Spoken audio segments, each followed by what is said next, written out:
After a horrendous MOT fail for my cheap Porsche, today we're going to be fixing the exhaust leaks.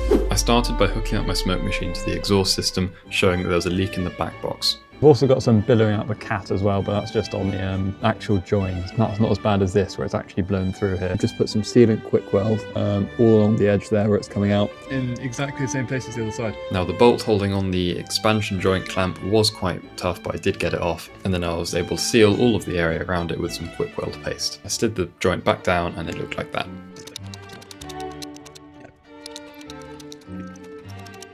And do the same on the other side, clamping it down. This meant that we could tick off all 4 issues caused by the exhaust to fail. Follow along, so we're doing the sway bar drop links tomorrow.